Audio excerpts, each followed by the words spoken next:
All right, Pavel, this is it, man. Everybody wants to know. Is Crazy Time a scam? Oh my God, you guys. Oh my God. Oh, okay. Listen. You can't tell anyone about this, all right? Okay, listen. Guys, welcome back to a new episode of Slotcast. As always, I'm Josh, and by my side here is Zez. Zez, how you doing today, brother? I'm doing great. I'm doing great, man. We got a great guest. We got a great time. It's been a while since we uploaded one, unfortunately, but hey, we couldn't come back any stronger than this one. This is like, dude, I'm a little starstruck here. This is crazy. I can tell you're a little starstruck too. I'm very excited for this episode right now. Wait, who's the guest? Who are we getting? Who's the... Guys, welcome our new co-host of the Slotcast, Mr. Pavel. Mr. Pavel, that's right, yeah. So, do you just do you go by Apologus? I'd prefer to, yeah. So hello, everybody. My name is Apologus. I've been streaming on Twitch for the past year or so. But most of you probably know me as Pavel, aka Young Pablo, the host with the most from Crazy Time and whatnot. Pavel is my real name. I'd rather not tell you my last name for obvious reasons. But yeah, no, I'm trying to, build a brand. So, I'd appreciate it. But it's cool. People know my name is Pavel, or they call me Pablo. It's all interchangeable. Pablo. Cool. I can just imagine the Crazy Time chat going as Pablo just while people are just going. That is one of the craziest chats I have ever seen in my life, dude. It's nuts, dude. Yeah, so I definitely want to get into that aspect of what it was like to be hosting Crazy Time. But before we even get into that, I just want to start out like a bit about you and get to know you. Sure. So you've been streaming on Twitch for a year now. Mm-hmm. And what games? I know you're a gamer. What games do you play mostly on Twitch? We're not really limited by genre or by type necessarily. I guess for now it's mostly been single-player, story-driven games. Okay. With a few kind of twists here and there. The main thing for me was like when I first started the channel, one of the things that I set out to do was I wanted to talk about game design, and I guess to have that launch into I guess more like broad philosophical topics that like games would bring up. And there was a list of games that I grew up with as a kid that I thought were excellent, that I feel were incredibly underrated. So I'm talking like The Elder Scrolls 3 Morrowind, which we're playing right now. We did a Max Payne run early on, which we really enjoyed. If you've heard of a game called Oni, it was an old Bungie game from back in the day. No, it was like early 2000s. Yeah. So like very like mid-tier or like very obscure type of games that most modern gamers might not have heard of, but I think are excellent and like either from a game design perspective or they raise some interesting topics or like the storyline is good and just sort of showcase them and to maybe, find a new audience for them. And also at the same time, to try out some new stuff as well, to like get a maybe fresh perspective on some more popular games as well. So we kind of alternate. So right now on Mondays, we're playing Nier Automata, and on Wednesdays, we do The Elder Scrolls 3 Morrowind. And then on Fridays, we do just like general just chatting type of stuff, where I kind of leave the floor open. Either I will have some sort of a prepared topic ahead of time, or we just kind of leave it open. And if anybody want to ask some questions, just kind of have just general conversation about literally everything from politics to anime to memes to dick jokes. Like we're all over the place. Well, dude, that's awesome. It sounds like what you do on Twitch is very natural. You do what you want to do rather than what you think you should do, which is the greatest fucking thing you could do on Twitch, And honestly, I'm loving it. It's fantastic. A lot of people like in a situation like you where they get some notability or notoriety from something they're doing and then want to spin it into some type of social media, they force something, I've seen this with a lot of celebrities that blow up on social media or something like that. They want to either get on Twitch and start playing Fortnite or something, Yeah. So it's really great that you've been a gamer forever and you're playing games that you grew up with and you think people should know. So that's really cool. Well, thank you very much. Now, what we all really want to know about, how did you get into the gambling industry? So sure. We all know that we don't all know, but a lot of us know that Evolution is based in Latvia.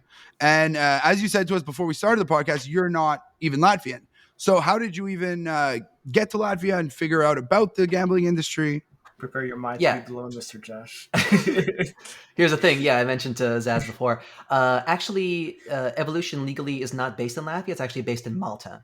Okay. It was originally founded by a couple of Swedish guys, if I'm not mistaken. I might be wrong on that. Don't quote me on that. But legally is based in Latvia, and there's actually multiple departments all around the world.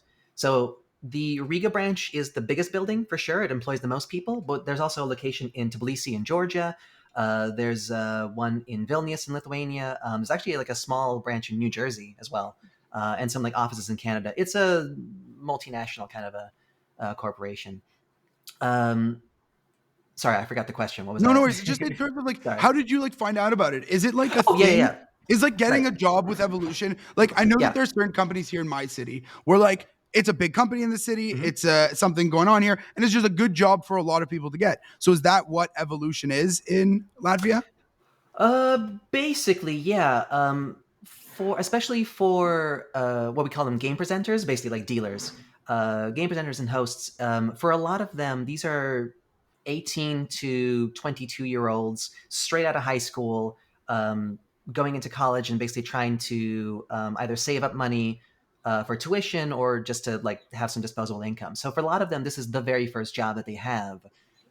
So yeah, that's partially like why they're full of energy and kind of inexperienced and that sort of thing. And it's always meant to be a temporary position. Like it's very rare that you see someone last as long as I did. I worked Yes. at the company for 5.5 years, but typically after 2 or 3, there's usually other career prospects and people kind of move on. So there's a lot of turnover for the company, but that's kind of it's expected. It's understood that that's part of it. Obviously, with management, they stay a lot longer, but on a Yeah. pro So yeah, forma of level. course. And So so, my story. Oh, sorry. Go ahead. no, I was just gonna ask when you started. Did you start off as like dealing blackjack or roulette or? Yeah. So I joined the company in June of 2016. And for those of you who know your history, that was actually like about a year before the game show paradigm even began. So I actually have this sort of unique perspective that I actually saw the company grow from what it used to be to the monster that it is today.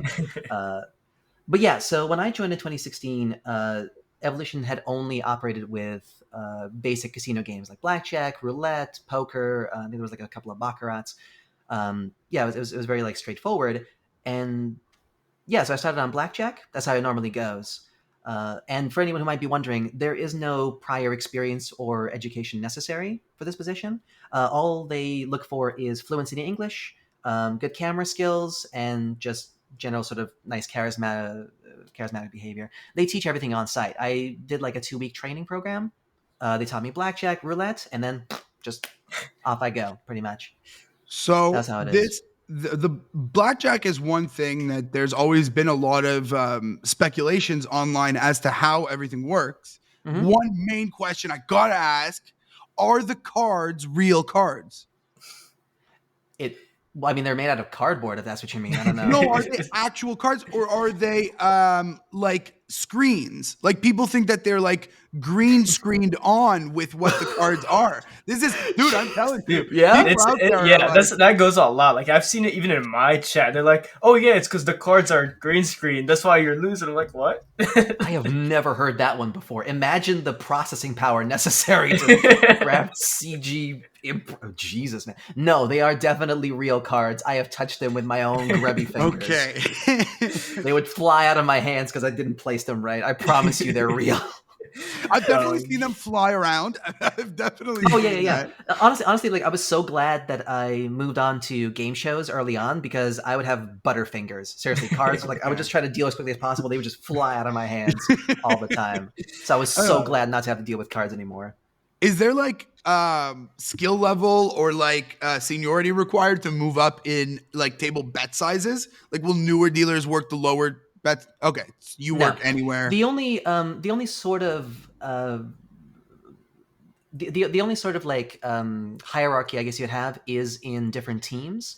So what'll typically happen is you'll have a bunch of tables that any player from any casino can join, but there are what are called dedicated teams. So one specific casino will section off specific tables in our building exclusively for their clients and no one else's, and it's sort of implied that some of these casinos are more prestigious than others. For example, William Hill takes really, really good care of its employees, even within like Evolution, because it's supposed to be like a higher class establishment. And to like Yeah. reach William Hill is considered to be, a more sort of prestigious position.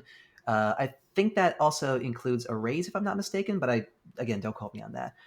As for bet minimums and maximums, I was never aware of what they are, and I don't think anyone else is. That never plays a part in it Okay. whatsoever. And do you see what the players are betting? Like, can you see the amounts they're betting when they are, or you just see that they have a bet? No, I don't think so. It's been a while since I've been on the blackjack table. I don't know. I don't think so. No, I didn't no. think so either. I couldn't Yeah. tell because sometimes dealers like are reacting when you hit the side bets or when you don't hit the side bets. So I felt like maybe is there just a screen in front of you and like Yeah, it pops what up? is there, guy? I'm really curious too. Like, what's in front of the dealer? Because sometimes you can see the dealers like behind the other dealers. You can see the tables, but Yeah. how far is the screen that you're looking at that tells you who's playing where, or like stuff like that? I guess. Okay, so this is where I have to pump the brakes a little bit. I'm Okay, afraid to okay, say too much. Okay. no This is problem. where I might get flagged for like proprietary software. I'll say I, this. I'll say this. Um, so typically, yeah, you'll have your table, and then you'll have just a screen that gives all the basic game information: what cards, what the players' names, obviously, what bets they're placing, and like their card combinations, the cards they place. That's pretty much it, basically. okay. It's fair enough. And yeah, just like a step-by-step guide of like what's the next step. Like, do you place the card? Do you do? Okay. Yeah. This one's just a side question. You might, if you don't want to answer this one, I think this one might be. Are you allowed to go work for Pragmatic after leaving Evolution, or do you guys have to sign non-competes? What's pragmatic? Just another provider like Evolution. Yeah. Oh yeah, they have game shows and blackjack and So stuff. that's Okay, I don't know another what thing the that I was name going to is. ask is that I noticed that, Evolution is in Latvia when you're talking to the people. And Yeah. with Pragmatic, they're all in Romania. Oh, I see. That's why I've not heard of them. I see. Um, I believe that I don't think there is a non-compete clause. No, I don't think so. Okay. Uh, Zez just asked, a pretty big oh question that a lot of people have Jesus. seen. If you guys have seen the clip of the dealer falling asleep, we wanted to know what are the working conditions like while working at Evolution? Uh, well, where can I begin? I'll tell you this way. I'll tell you this way. When I started working at the company, and I think like up until I would say maybe 2018, 2019 ish, I loved it. I thought it was the best company ever. Seriously, they had a really, really high quality standards for performance. Workers were well compensated. There was a lot of physical and mental support. There were like lots of workshops, um, and that kind of stuff. Huge benefits, and we really felt listened to. We felt like we could talk to our direct managers, and they could sort of provide feedback. Um, so at that time, it was phenomenal, and especially again for the game shows, because there was like a new burgeoning sort of paradigm with every new game coming out. We really felt like it was sort of um, like we were the pioneers of a brand new entertainment format. It was like, and to be fair, with the benefit of hindsight, I think the management was kind of blowing smoke up our ass a little bit in that regard as well. Uh, it was all brand new, and I guess they wanted us to feel like stars so that we would perform better as well. And then you But feel it like you're felt a nice. part of something. Yeah, and then maybe there's like prospects for something in the future or whatever. But in the past couple of years, there's been a sharp decline in all of that. It now seems like, from what I heard, there's been a huge change in management, and with that, the direction has really moved towards just short term gain, every which way, just squeezing every dollar that you can out of everyone, the workforce, the customers, everybody. Now there's barely any quality control. Games are just pumped out left, right, and center, regardless if they make sense or if they're functional or not. Yeah, hours are bad. I believe like the average wages have not increased for many many years now. It's not great. Well, I mean, a perfect example of that is the new Gonzo live game. What do you think of that game? is, Oh is that why boy. you quit? Did you have to quit after they released that game? No. I have been thinking about quitting for at least a year, maybe two. Just didn't quite pull the trigger on it. Yeah, Gonzo. So okay, the thing about Gonzo is what's the company that owns the IP? I forget what it's called. Like NetEnt. Netent or BTG? NetEnt. Yeah. It is Netent. Okay. So I think what happened was, and I'm just speculating here. I have no idea. I think what happened was the company saw the success of Monopoly Live, the collaboration with Hasbro, and figured, oh, we can just take any intellectual property that we can get our hands on, slap an Evolution sort of game around it, and it'll just sell like gangbusters because of the brand name recognition. And I guess they missed their shot, and like it just didn't work. It didn't quite translate. That would just be my guess. So yeah, they put a lot of. It's a very elaborate set. It looks impressive, even like standing in the studio as well. The combination of real screen versus blue screen and like the VR technology. It's all very elaborate, and there's no one there. So It's just that's dead kind of spill. that's kind of a good segue to the next question. What's the set like? Are you just standing in literally a green screen room and you don't even see any of the stuff that's going on other than maybe like the wheel and crazy time? Or there's more like life in the room? Well, it depends on the studio. So the Crazy Time studio is entirely real, except for the Crazy Time bonus game, obviously. There's a separate room with a blue screen, actually. Okay. They use blue screens, not green screens. The Monopoly Live studio set is mostly real, except for everything outside the window. That's obviously CG'd in there. And of course, Mr. Monopoly is very real. He's the realest thing there is. Yeah.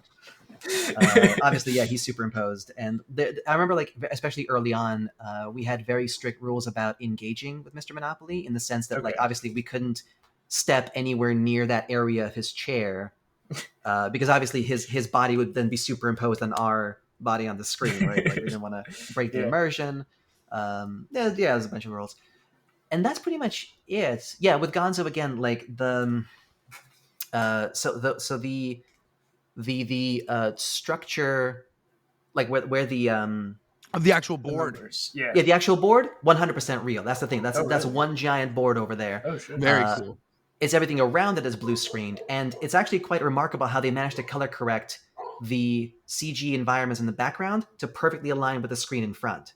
Because I've seen the live footage, and it looks like it's just 1-to-1. You can't tell a difference. It's seamless. phenomenal. It's very nice. So that is very cool. I wouldn't imagine that it was like that.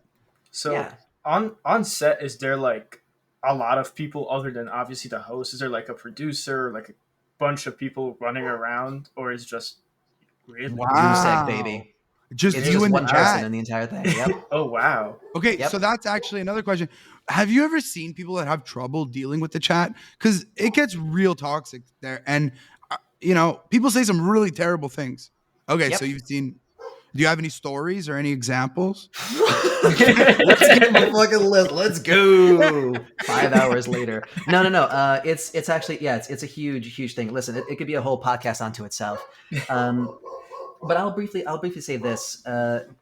We have definitely had mental breakdowns. We have had people who broke down in tears, like call the SOS button, just like shot the fuck out of there. It really is an individual thing. It really depends on like the host themselves, how they mentally prepare for it, and also other extraneous factors. For example, I would get the occasional death threat here and there. I'd be told to kill myself, that kind of stuff. But the thing is, like, I'm a guy, and I'm like a relatively like normal build kind of a guy, like I'm generally like semi-attractive or whatever. And so like the worst that anyone can say about me is like, oh, like you're gay, or I don't know, you're a cuck or something like that, right?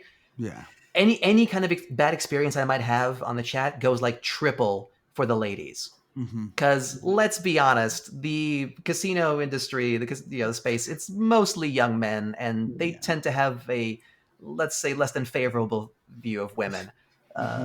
They don't really care much for what they have to say as people. So you've seen people leave while actually hosting, like in the middle of their session hosting? I don't think I've ever seen it like in person. Okay. But I've heard stories anyway. You've heard stories about. Yeah. So you said there's an SOS button. There's an actual like button you can press if you got to just get out of there. Yeah. Okay. So we are physically the only people in the room, but we're being monitored. Obviously, there's people who check on the games and things like that. And there's a communication system. Like you press a button, you call the management, whatever people, and they like if there's any technical issues or whatever, then they sort it out after the fact. Yeah. So in terms of the actual spinning of the wheel, people in chat are always saying spin faster, spin slower.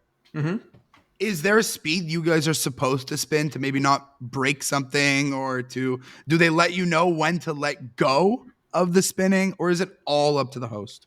So no, there aren't like proper speeds I mean, there's some like margins here and there, but yeah, there's a timer to make sure the games are alive. There's a timer, so that we're told when to sort of let go. Um, and then, yeah, there's a sort of a timed Okay, camera cool. sequence, and that's what we That follow, makes sense. basically. Yeah. There's a Yeah, timer for the bets and then a timer where you gotta stop exactly. spinning Yeah, and keep everything yeah. going on the The same. Yeah. monitor shows us when the bets are closed, and that's when we let go, and then the wheel kind of goes off on its own. Yeah, but for the people who might be curious, like that theory goes around that like spinning the wheel faster will somehow ensure more randomness. No, it fucking won't. I guarantee you. I guarantee you. Because the thing is, like, I was actually there during a lot of the testing phases for a lot of these games when they were launched. The way that it works is that in order to get accredited to actually be legal to operate as a gambling game, the games have to be tested against like a against the bell curve, basically. So for every game, I think it was like 10 or 11,000 games we had to run concurrently, just ceaselessly nonstop, in order to ensure that the results would match up with a statistical breakdown of what it would be like reasonably expected. Okay. So that's obviously going to be a huge question that people are going to have is everything completely random, or is the RTP adjusted to remain consistent? So from what you're saying, it's completely random. Yeah, it's entirely random, Okay. 100%. Totally 100. I just have theories because yeah. if you're looking at like a 90, this is when we get into areas where I don't think anybody can answer because I think it changes from every single company. But like on a 97% RTP, for example, I don't know what the Crazy Time RTP is off the top of my head. If Crazy Time paid out 10,000x 5 times in one day, then in theory, it doesn't really need to pay out for a long time, right? Right. So I think that's why people have the theories of adjustment that, it needs to be put into modes to make sure the RTP stays stable. Well, that's the thing, though. That's the fallacy of equity, isn't it? The idea that because something happens infrequently, that therefore it has to happen eventually.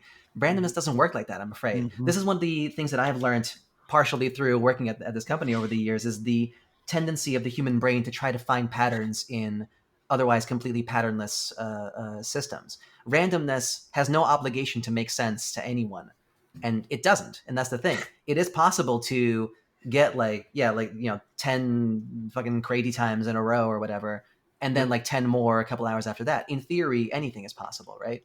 And to try to predict what will happen based on like previous results is technically impossible. Okay. Well, I mean, that makes me feel 20 million times better. Yeah. Yeah. I didn't actually believe there was any adjustments. Like a I break know or deep down it's all random, but it's kind of fun to come up with these conspiracy theories. I'm not gonna lie. Sure. But that's the thing, though. I think like it's fun as long as you understand that all you're doing is speculating. But I think there are a lot of people who genuinely think that they can outwit math, basically. It's that's the thing, dude, it's right? crazy. The second you break from poker, there is no any sort of edge in any of this. The example that I always give, which might be relevant to you guys. I don't know how much you probably don't play Dreamcatcher anymore at all. But I just know like the math breakdown. So on Dreamcatcher, there's the ones and twos and stuff like that. So if you bet on the ones, the payout is 2-1, basically, right? You Yes. double your money if you win. So in order to reach parity, the one would have to show up 50% of the time at least, right? Because you put one in, you take one back, and you break even at 50. There's 54 sections on that wheel. 23 of them are ones. That's roughly 45% of the wheel. So the frequency of the ones showing up do not justify the payout, no matter how many times you put into it. And the breakdown gets even worse for the 2s, the 5s, the 10s. So the game is mathematically designed. But so that whole, at that point, it's because there's another feature they needed to adjust for, the multiplier. So right. If it was perfectly balanced and then there was a multiplier on top, then the RTP would be above 100%. Exactly. Yeah. So that's the issue where I always say when new games come out, people will see a feature in the new game and go, oh, sick. This game is better because it has a multiplier here. It's the same RTP. It's the same chance. It's the same everything. The math's already been accounted for, yeah.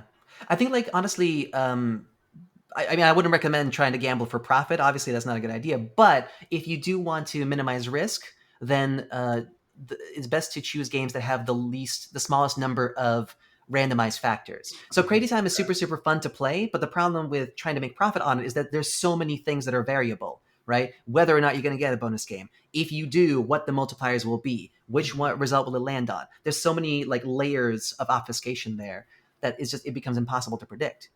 Whereas if you go like on Dreamcatcher, just bet on the ones and twos, some of the time you might get a winning streak, just kind of roll with it. Do you think that's why Crazy Time could pay out more than Monopoly, because there are more options? Absolutely, 100%. On top of that, Crazy Time is much more immediate as well. In order to get like a big payout on Monopoly Live, you have to have Mr. Monopoly run for like 5 minutes all over the path and stuff. That's like 2 minutes out of your life that you could have spent placing 2 bets on Crazy Time, right? So the immediacy is much faster as well. But also, the fact that like there's so many, if the stars align perfectly, there's so many multipliers that could have like sort of worked together to get like a nice 10K payout or something. Yeah. So this is kind of like a dumb, funny question, but has anybody ever, like a dealer or like a show host that was on a long winning streak that the producers were like, get him out of here, get somebody else in to spin the wheel? No. Okay. And the reason is because I will say this. I think it's safe to say, and the reason is because the games are monitored for that. So one of the things that's installed in all the games are sensors to ensure that the games continue to stay random, basically. They keep track of that kind of stuff. And if there are sufficient deviations from the sort of standard distribution, then you might get a meeting and say like, hey, we want to talk to you. I will say this. I'm not going to name any names, but a long time ago, at the very beginning, there was actually one guy who... he would, as we understand it, what he would do is he would like sort of like hit it. I think he would like slightly nudge the wheel with his leg or something in order to slow it down or to speed it up. Probably to slow it down, I guess, after the spin, and basically get a lot more multipliers than was statistically supposed to happen. And they called him in and they showed him the stats, and he just admitted it. Like, yeah, I was rigging it to try to get more wins. Got fired immediately. Oh, I'm sure. Just like, boom, you're out. Yeah. Hearing that, he must have made so much money from people paying him to do that. I don't know. I don't know. Yeah. Very cool. That's a really, really cool story. And what was that? What game was it? Was that on Dreamcatcher? I don't want to say. Okay. That's fine. Very, very cool. See, it's just we have this joke, me and my friends, just like we're playing blackjack or Crazy Time, and like let's go say we're going on like 9 winning streak. They're gonna take this dealer to the back and like beat him up like the old like. That guy was legitimately trying. That's the thing. Yeah, and there's methods to detect that. That's the thing. So just having a very, very lucky day doesn't justify suspicion. It's the way that you get it. Like they can sort of tell if you're fudging it, as it were. So yeah. Speaking of big wins and luck and winning streaks, what's the biggest multiplier you've ever spun in on Crazy Time? It's really not impressive, actually. For me, honestly, on Crazy Time, it was the 2500x cash hunt. Okay, but only one of the targets was the 2500. That's the thing. Yeah, that's pretty impressive, though. That's I mean, the other one that everyone cites. Oh, sorry. Go ahead. Just for you to be as loved as you are, and that's your biggest multiplier, you are truly loved, dude. I mean, I do what I do. No, listen.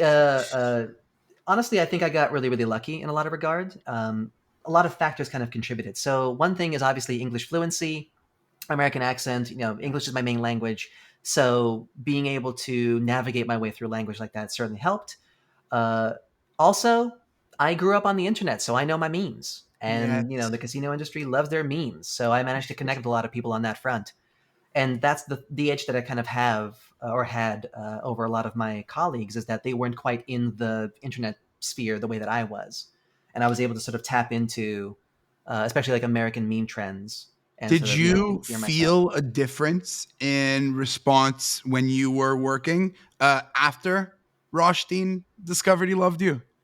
You mean on the casino games? Oh yeah, for sure. Yeah, after Rosh, dude, because like that's where I knew you from just playing Crazy Time, but Mhm. Crazy Time was still kind of new at the time, so I didn't, know any of the dealers that well. And then Rothstein would always, oh, it's Pavel. When's Pavel coming? We need Yeah. Pavel. And it's like, yeah, that's why you get it. You are Twitch and you're there. It's fucking amazing. So you Yeah, you yeah. did feel a difference in response towards you Absolutely, dealers. absolutely. Yeah. Like ever since then, like literally every day, somebody would come in. Maybe not just from Russia's community. Like sometimes it'd be like Deuceace, or there's a Russian YouTube streamer called Popich. There's a few like that. Yeah, I would get a shout out like almost every day at least. Like, oh hey, you're from the thing. Yeah, I love you. Blah blah blah. And of course, Awesome. I'd have to ignore them and pretend like I don't see that. Because the thing is, yeah, the company has a very strict non what's the word? Sorry, You interaction. What's the can't word I'm looking make the for? players seem like personal. Like you can't like No. That's not what I'm saying. I'm saying the company has a very strict no contact policy with players. I cannot Okay. okay. communicate with players outside the game. That's true for everybody. Mhm. So no like Facebook invites, no Instagram, no DMs, nothing. Like none of that. Um, yeah, we're supposed to like report that and block and immediately cease all contact. Okay. So in that sense, me starting the stream and trying to leverage that notoriety that I got from the casino games was actually kind of risky, because if anybody found out that 90% of my viewer base was coming from casino streams, I would have been in some deep shit. So for the first year that I was streaming, I had a strict rule that we can't talk about work on my channel just to protect myself. But now I no longer work there, so There hey, you go. it's open season, baby. So That's here I fucking am. amazing. Yeah, it, it So, was it was awkward for sure, but we got through. um, so I know you're not a gambler because Yeah, you said you just don't. But are a yeah, I'm not a lot gambler now. or the people like the other hosts or like the players, are they themselves gamblers? If you would know, like people that work there tend to be Some of more. them. Some of them, yeah. I used to have a friend actually back in the day that he would finish his shifts at like the same time that I would, and then immediately head over to a casino literally across the street to Nice, go just dude. play slots just to unwind. It was just like a place to chill and stuff. You just like grab a beer and just like Okay. the slots and type of deal. Yeah. You do have the occasional people who play like video poker on breaks and stuff. Okay. Yeah, Are So you I that's found that. another allowed? theory. That's another theory online is that a lot of the evolution dealers were gamblers and lost more money than they can afford and had to become dealer slaves. That's how they get you. Yeah. They're just like, dude, that'd be such a cool movie. So good. Part of the ship, part of the crew. No. Yeah, exactly. No. It's not like that. No. Well, the thing is, like, what I've observed actually, what I found to be very fascinating about working at Evolution is that because the demographic is so specific, it's mostly young men. I mean, like, I guess gender wise, it's about 60-40, I'd say. Men, women, something like that. Yep. But yeah, young people who have aspirations towards business. That was a very common thing. I call them business kids, basically. That's my term for them. So these are like people who aspire to get like a BMW and like wear fancy suits and get like 1 million followers on Insta. That kind of influencer shit, basically. There was a lot of them, and still kind of Okay. is at Evolution. It can just kind of attract that crowd, and now obviously with the rise of crypto, everyone's just like peddling crypto over there, and it was just so Not annoying. really. I'm not a fan personally. Yeah, Okay. Fair Yeah. enough. that's not my jam. But anyway, In terms of dealers, you mentioned that in your case, knowing about memes and knowing, how to deal with the internet in general, helps you be a more likable host. Is there other factors like what determines a likable host or unlikable host? Have you ever seen someone that you knew was not going to make it? yeah, that's a good question. I think there are certain personality traits that are conducive. Um, I think the very first one is a sense of objectivity, by which I mean you understand what's happening. You understand what this is. I think there's a lot of young people, and we see them on like you probably see them like on Crazy Time and other hosts. These very young people who I think they don't really understand what they're doing. They think that they're on a TV show when actually it's just a gambling game that's like streaming and stuff. Partially, I think it's just due to a lack of experience with Twitch specifically, that like they don't really understand that online culture. Um, and I think also it's partially maybe due to um, misinformation. Like they've been kind of misinformed about like what the scene is. So that certainly helps. That's one thing that I have, I think, a lot of over my colleagues, is that I understand how much performativity to add, how seriously to take both myself and like the venue that we're at, that kind of thing. It's important to keep it lighthearted, to keep it breezy, not to sort of hello everybody, welcome to the crazy time, and now I'm gonna spin the wheel. I wonder what we're gonna get. Like, nobody gives a fuck. Like, just fucking spin that shit, Yeah. Well, I mean, dude, the one thing that I think is a crazy meta with the hosts, I see it a bit more with the female hosts. I've seen you do it, but you meme it. You don't do it for real. They'll just sing. They just start singing at a certain point. Yeah. And like, is that like just trying to cope with not looking at the chat, or like what is the yeah? That's just what it is. Yeah, that's the main thing, I think, for sure. Absolutely. Okay. Yeah. Obviously, like, we are monitored for our performance on occasion. There are like evaluation specialists who check our stuff, but we've kind of learned how frequently they show up, and so we can sort of like average it out. Like, it's yeah, because of course I got my performance review last week. I'll be singing the next 10 sessions I work. I mean, pretty much, yeah. Because as like, with any other capitalist department, they're horribly understaffed. So of course, there's gaps in the quality. No, that's actually like how it is for sure. Yeah, like, I would like see the month and be like, okay, so I got evaluated yesterday. I'm good for the next week. Like, I can say whatever. No one's gonna check. It's fucking awesome. So you're not monitored live 24/7. The game is monitored, but you as a host talking, you're not. At least not that is correct, for everything happening. Okay. Okay. That is correct. Well, again, there's probably a few things that you cannot say, and if you say those few things, it'll set off some alarms or something, right? Yes, and also we have to avoid customer complaints, obviously, as well, right? Because if we get reported, that gets investigated, and then anything within that 10-minute window could be suspect. Yeah. So well, that's one thing that I was going to say about dealers, that you say they don't really know what's going on, which I think is like one of the best points you could have made, because as a gambler, sometimes when I'm playing some live games, dealers will make certain comments and certain things about the game that are weird, because they don't realize that people are losing money and winning money. It's a very emotional thing. So sometimes to be adding weird comments into that about what's happening just throws salt into the wound for all these people, Yeah, I think it's incredibly impersonal. I think it's very off-putting, I think, for people. That's the way I would describe it. Because I've seen a couple of live feeds, and I understand how I would react in that situation. I would feel patronized, That's exactly what it is. Kind of like talked down to, like I'm not an adult who knows what's going on and stuff. So I think that's part of, I think that's why people kind of are not fans of that performance style, because it's incredibly disingenuous. Yeah, dude, I'm not gonna lie to you. I got to mute 80% of the hosts. Luckily, you and Andy, I don't have to mute you guys. To be fair, if you would have seen me at the beginning, like back in Dreamcatcher, I was just as terrible. Like, trust me, we all had to start somewhere. So give these new guys a chance. You never know. Like, they've got a lot to offer. I'm a stand-up comedian, so I know how bad it can be when you first start. I know how bad it can be. Nice. I tried doing a bit of stand-up comedy when I was younger as well, but didn't quite work out. Well, I assume that the scene there isn't really. That's the thing. That's actually the main thing. Yeah, I think like if I would live in an English-speaking country, I'd have much better luck. But well, I mean, that when you do open mics, you really have to tailor your comedy to the local audience.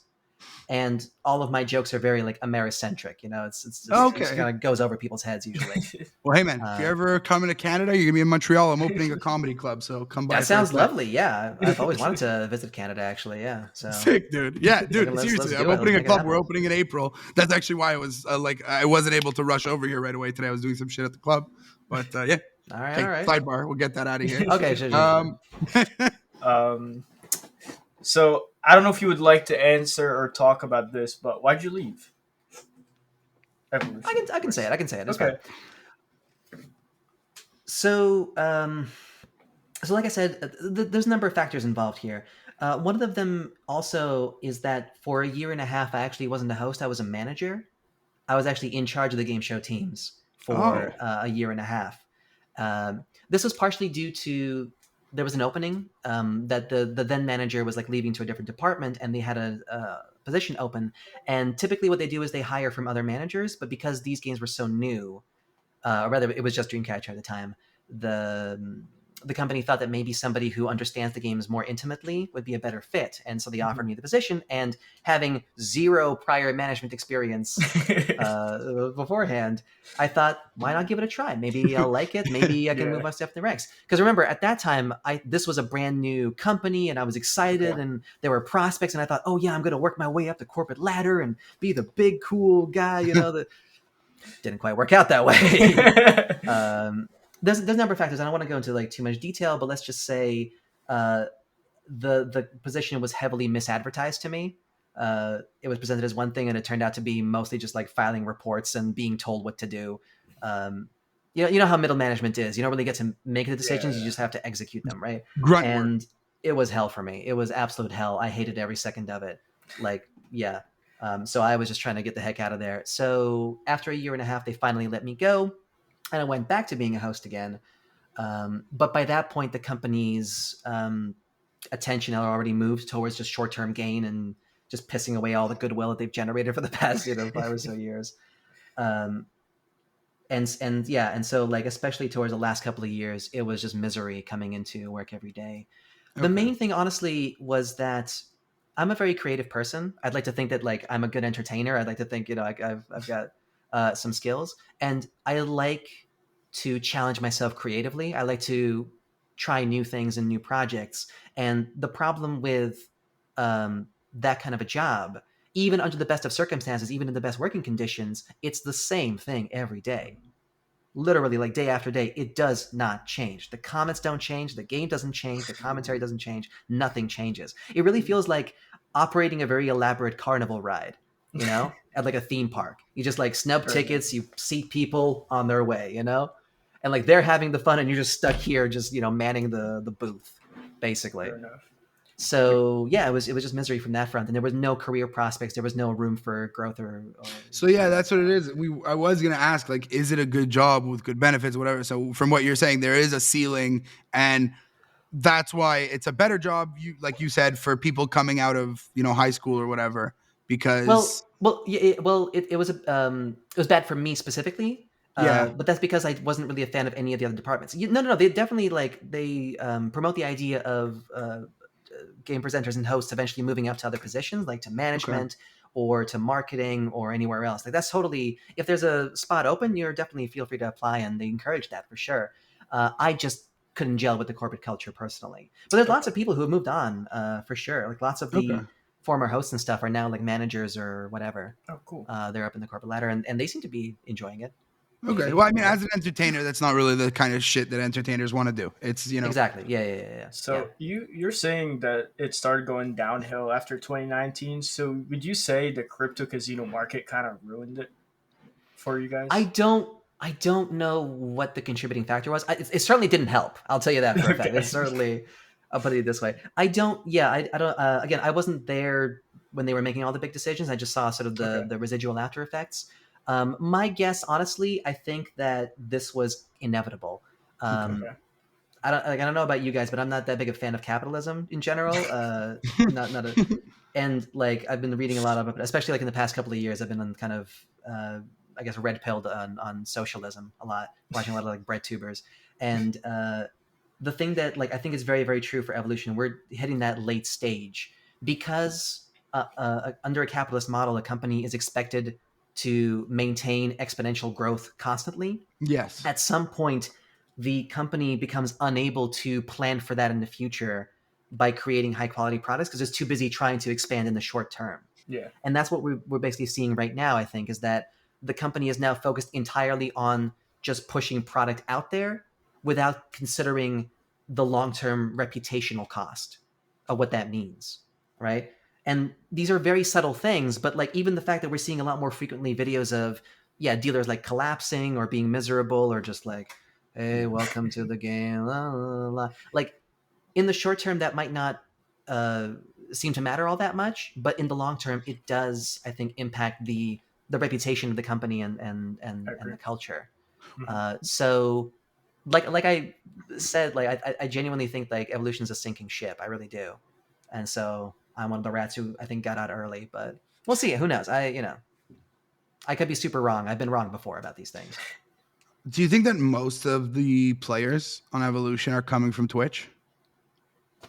I wouldn't know. I actually have no idea. Live games specific. Not live. I mean, game shows specifically. I have no Crazy idea. Time. Okay. I don't know. I mean, Because maybe you guys are not getting much information other than, oh, hey, go spin the wheel and read the chat, right? You don't. Yeah, get pretty that. much. Yeah. I just see similarities in Twitch culture and then Evolution chat culture that they just seem like they're so tied together, and all of these guys are coming from, like Zez said, the crypto casinos and all of that stuff from Twitch. Mm-hmm.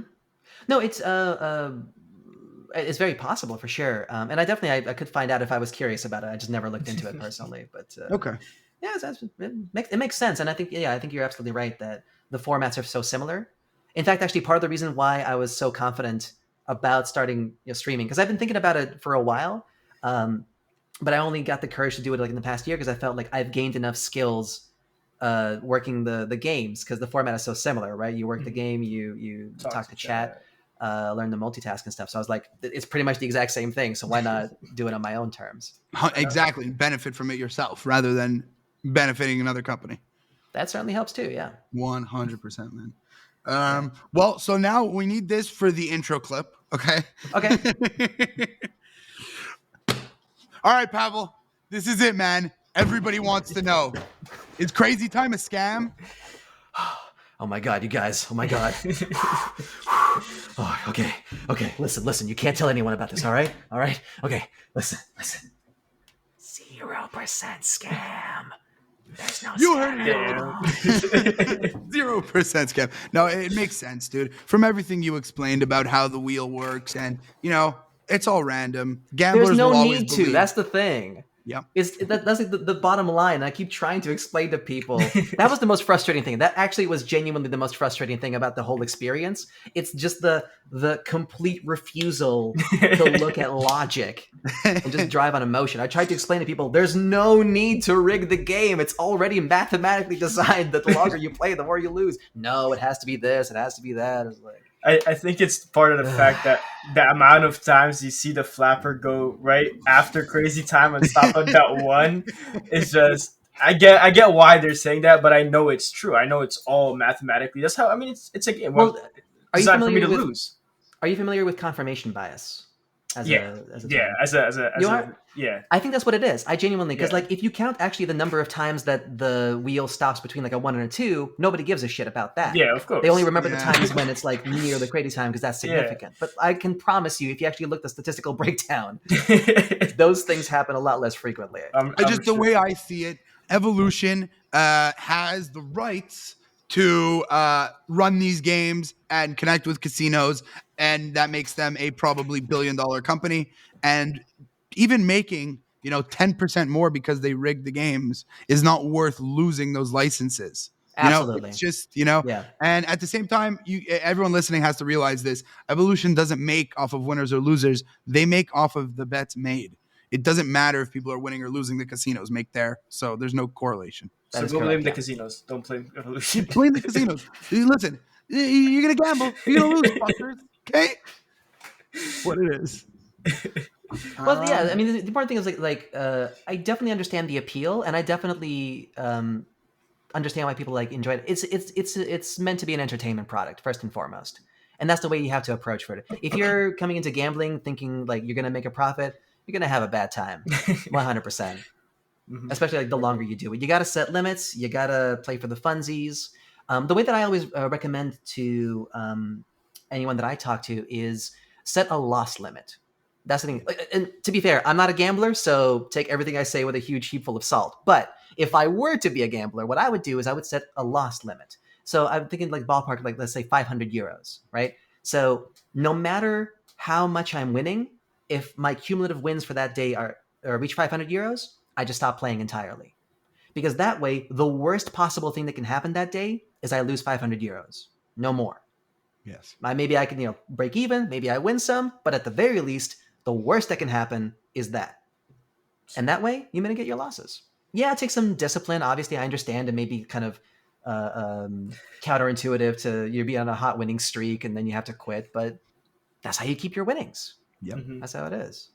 Me and Josh could learn some of that. Okay, so you're not a gambler, and I don't know if you'll even want to answer this one, but I think it would be cool. If you were to play Crazy Time, what strategy would you go with? Ooh. Well, I mean, I wouldn't. I would just go to the Dreamcatcher and bet on ones and twos. But if I had to play Crazy Time, if I had to, that's a good question. Well, the problem is I wouldn't go for the ones and twos on Crazy Time because there's fewer of them, so it's actually even worse odds. Are we talking about like for profit or for fun?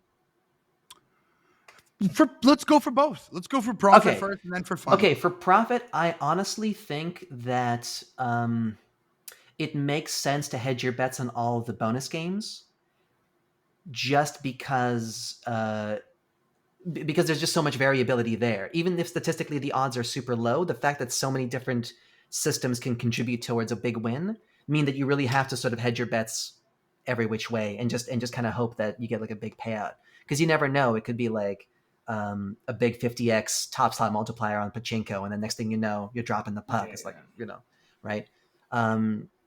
Yeah, I think like statistically it makes sense, because I was gonna say a lot of people talk about not playing coin flip because the payouts are usually really, really low, and that might be true, but I think statistically it does, at least in my experience, it does seem like it pops up often enough that you could, at the very least, like offset the losses from the other ones, if that makes sense. Exactly. Yeah. Actually, let me think about that. Does that actually make any sense? I The like one that personally, I like a bigger bet on coin flip. So like, let's say I'm going $1 on each of the other bonuses. I'd go like $2 or $3 on coin flip because it's a higher frequency, lower multiplier, but that makes hedges sense. everything Yeah, a lot more. that sounds good. That sounds good. Yeah, the one that I But so usually basically, you're saying if you're going for profit, you want to spread out. I think You so. want to bet on the Yeah. numbers and the bonuses. Yeah, because like I remember when I used to host Monopoly Live all the time, the one that I would recommend there was, if you're going to go for 2 rolls or 4 rolls, bet on like the ones or twos. I call it the parachute strategy, so that your balance doesn't immediately plummet, but kind of glides along the way, because you're making some of that money from the ones and twos, so you're playing for longer while you're waiting for those big upswings in the bonus games. So I think like, I guess coin flip would be the equivalent of that on Crazy Time. I think so. Either that or I guess the twos, because there's just as many as any other wheel. Actually, yeah, twos might be. Actually, okay, how about this? Twos for defense, and then we go crazy time and cash hunt. I'm actually not a big fan of pachinko personally. Pachinko sucks, dude. Yeah. You need a It's just not Yeah. fun, man. It's the payouts do not justify the costs. It's too specific. And then for think so. fun, if I gave you, $10,000 to go blow, like you can't cash it out, but go have some fun on Crazy Time. What are you gonna do? Honestly, pretty same. Just cash Okay, on yeah. Crazy Time. Yeah. Actually, you know what? Fuck it. I'll do all 4 of them. Why not? I want to be given as many choices as I can. Yeah, just for the funsies to see what happens. Yeah, for sure. Fair enough. 100%. Zaz, you got anything else, brother? I'm good. Is there anything you want to put out there, like that we haven't asked or just haven't came up in the conversation? No, I think we. Let me think here. I think we kind of covered everything. Bum. I'll say this. I'll say here's one thing that I will say. This is sort of my I guess my message at the behest of my former colleagues. I'll put it this way. The thing, like, so a lot of the especially the hosts who do like Crazy Time and those are more interactive shows, they're often very energetic people, and they're chosen based on their strong personalities. And strong personalities usually mean these people are extroverts. They thrive on communication. That's their main thing. So if you're watching there, viewer, yeah, I'm talking to you right now. If you're watching right now and you frequent these games and you want to support these hosts and like you want to maybe help them out a bit, the best thing you can do is just to talk to them and to be friendly with them and try to like talk about something like not gambling related. It can be one of the most demoralizing things, even if you're on a big game like Crazy Time, where you're trying to start up a conversation about like any nice fun topics, and all you get from chat is this is rigged, this is rigged, this is rigged. Yeah. Go away, go kill yourself, blah blah blah. Like it's the worst. It's the most disheartening feeling in the world. So if you want to help a brother out or a sister, please just chat with them. Just ask them how their day's been. What are they into? It's that'd be like Okay. a heartfelt message from yours truly. Also, to frequent dead tables as well. That's the other thing as well. That's honestly like for me, Nice. I would take an ultra toxic table over a completely empty table any day. Any Okay. day. That might be an individual thing. I don't know if that's true for everybody, but for me especially, 100%. Because at least with a very toxic table, something's going on, and I've gotten pretty good at like turning all that into, witty retorts and stuff, and trying to like dunk on people here and there. So like for me, it's like an exercise in wit, right? But an empty table, it goes on forever, and you just feel like you're in some sort of fucking purgatory or some shit where like, the light of day has left humanity, and you're just dead inside. Especially like working night shifts or whatever. That's why people fall asleep, because there's nothing going on, right? That You're makes just staring sense. at a fucking screen, just It's fair enough. And okay, like, yeah. another thing is like you guys can see when players join but aren't sitting at the table, right? Like if you're, I know Yes. you. Okay, so like you ever sit there and you just have like 30 people watching you and none of them are sitting at the table or playing? Oh, Dude, yeah. what the hell are they doing, dude? They're just watching. They're just creeping. Well, I mean, So for the weird. ladies especially, like we got plenty of stalkers, I'm sure.